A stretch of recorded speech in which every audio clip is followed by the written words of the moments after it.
Well, I'm back in Philly after spending Friday in the new Radcliffe 1916 store in Maryland. It's an amazing new store, massive and absolutely beautiful. If you're anywhere near the area, it's really worth a trip. And yesterday, unfortunately, my day was ruined with my Giants losing Saquon Barkley and Xavier McDaniels on the same day. It's going to be a very long season. So over the last few weeks, we've seen some very interesting things in the market. Overall, the market seems to be holding very steady, and we have a few areas that indicate some strengthening, which we've not seen in over a year. The crypto market and stock market obviously fuel confidence, and while I'm never really ready to call a bottom, it's starting to feel like the market is stabilized. We saw a very interesting move a few weeks ago by Sotheby's, who actually lowered the commission on sales from 26% to 20%. Now, this is a fairly dramatic move and probably something that should have been done earlier, but they're the first auction house to do it. Now, when I was young, 20 to 22% of a buyer's premium was normal. Then a few upstarts on the internet, Loop This for instance, launched with a 10% buyer's premium, and I'm sure that's been pressuring the big houses. Now, during COVID, we started seeing auctions sell out at 100%, and they actually raised the premium to 26% as a COVID fee. Of course, COVID ended and the fee stayed, but over the past year, we've seen sellout percentages drop. And this is the first indication that the spreads the auction house were charging were just too strong in the internet era. Commodity pieces that trade regularly don't justify a commission structure of 26% and make them almost unbuyable at auction.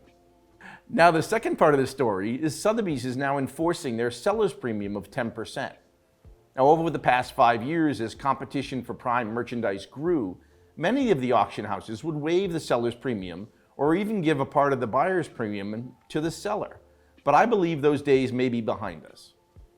Overall, this is good news for buyers, and auctions still manage to find some spectacular pieces that justify a premium. But I believe this is showing some cracks in the model they've been using for the past 30 years.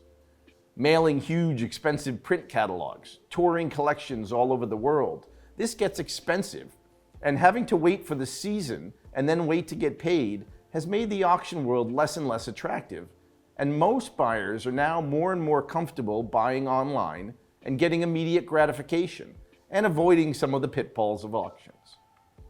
While I applaud the move by Sotheby's, and we will have to see and keep an eye on if Christie's and Phillips match the premium drop, I think the big auction houses may continue to struggle as the trend of online shopping that dominates in the US continues to spread all over the world. So last week we had a surprise release from Omega, the new white dial Speedmaster in steel. And with Watches and Wonders only a month away, you would think they would have held it for the event. But what I think we're going to see more and more of is brands releasing novelties prior to the show and trying to get their 15 minutes of fame instead of waiting for Watches and Wonders, where they'll most likely be overshadowed by whatever new Patek or Rolex comes out.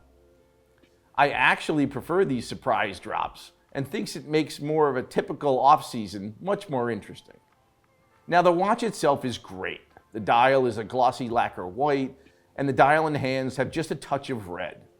Obviously, the Speedmaster is one of the great watches of all time, and a relative bargain at $8,100. So we know this will be hard to get for a while, but it's regular production, so in time it should be available. Now, while I love this introduction, and it makes perfect sense as a line extension of one of the most popular Omegas, the issue I have is Omega just makes way too many references. Go to the website and you'll see 104 variants of the Speedmaster, 278 variants of the Aquaterra, and wait for it, 405 variants of the Constellation. It's a crazy number of references, and I truly believe the brand would be better served culling the herd and focusing on their core strengths instead of making every variation in the world trying to please every client. Now, the last release we saw last week was 3 very high-end watches from Louis Vuitton. Now, we've talked a lot on Market Wrap about LV and Jean Arnault, but they are definitely trying to make a mark in the high-end product. They released a Frank Gehry Sapphire Flying Tourbillon with a Geneva seal movement at $935,000. They also released a trio of Escale pieces, the Koi Garden, Dragon Cloud, and Snake's Jungle, at 20 pieces apiece for $270,000. And finally, two new jumping hour tambour watches, the Sakura and the Astronaut, both at $118,000. Now it's becoming apparent that they're combining high watchmaking with the decorative arts and seem to be moving into the niche that Van Cleef & Arpels has done quite well in. I expect we'll see more and more very special watches coming from LV this year, and I'll be curious to see how the market responds, but they certainly seem to be on the right track.